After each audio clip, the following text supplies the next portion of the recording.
am Stephanie from Team Zing, and we went to Rwanda to take a look at the needs regarding food fortification. We met this woman, Beatrice, and witnessed some of the key issues in micronutrient malnutrition. This is her son in her lap who was brought to the hospital and was extremely malnourished. This is a widespread problem, and one of the main issues is because cassava has virtually no vitamins or minerals present. And as you can see here, it's extremely popular part of the culinary experience in Rwanda and many other countries in East Africa and throughout Africa and some parts of South America. Our goal was to figure out how we could actually get vitamins and minerals into their food in a sustainable way. This is an example of what their milling situation looks like now. The problem is that even if there is large-scale fortification success for the country, people who grow their own food and eat their own food and then mill it will not be touched by this fortification. So our goal was to figure out how to get vitamins and minerals into people's food who grow and eat their own food.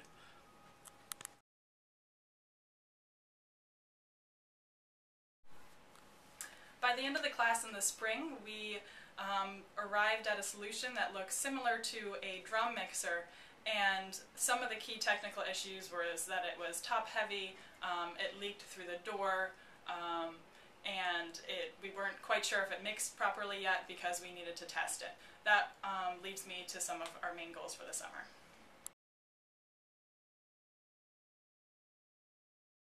Summer goals. 1.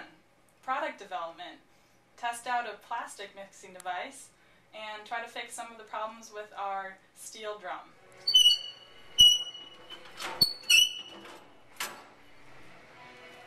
This is the device that was made at the beginning of the summer, and it collects flour that comes from the output of a milling device that they have in Rwanda.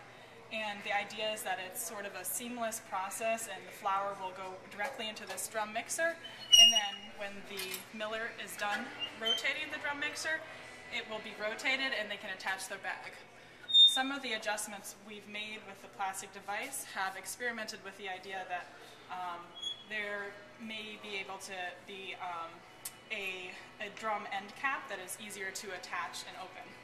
But we're going to go upstairs and take a look at how you can test the flour.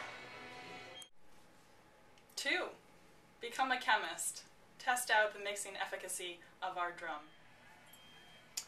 We have gathered the supplies to do an iron spot test, which is one of the most basic but relative semi-quantitative tests to check to see if iron has been successfully mixed into the flour batch.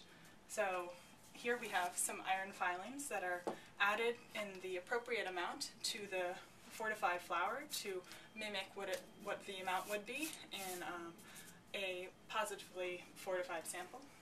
And some of our other chemicals are KSCN.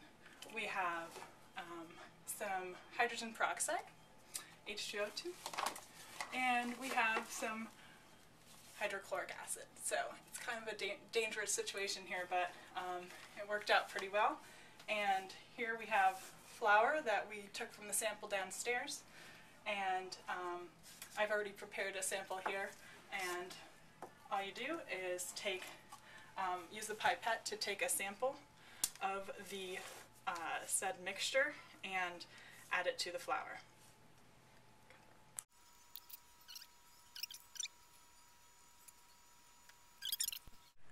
Five minutes later, here we see an appropriate amount of the iron mix. So we've set a control, and then we compare the different sampling, the different pockets of flour from our sample to see how they compare to the control amount. 3. Have conversations with experts. Check out the playing field. What else is out there? What should we be copying? What should we be avoiding? Oh, hey! Wait, so there's got to be other people working on this problem, right? That's That is true. We've talked to numerous individuals. Micronutrient malnutrition is actually a huge, huge problem. Okay. And what kinds of problems were they running into? Well, for the dosifying devices, they found that vibration of the milling machine has been an issue, so calibrating those. For mixing devices, they've tried like a rolling drum mixer, but then there's sanitation issues. They'll get contaminated, and then people's flour will be contaminated. Okay. And then thirdly, just on the business side of things, there's an issue with a market-driven approach. So basically it hasn't exactly been tested. A lot of these devices are often donated, and even the fortification part of the milling is not built into the cost. So once they try to start to introduce a cost into getting your flour fortified at the small scale level, people are not necessarily interested in doing this. Okay. So that's one of our main goals for the pilot study, is to see how we can generate a willingness to pay. Okay, great. On the technical side, our next steps are to continue to test the plastic drum and its mixing efficacy. And on the business side, we are in the process of identifying an on-the-ground partner so that we can run this pilot. We had been working with Rwanda. They are trying to pass large-scale fortification with the government there before moving into small-scale space. So we are actually looking at Uganda right now as a potential partner. So that's all I have to say today. Thank you very much for your support. Cool. Thanks, Stephanie.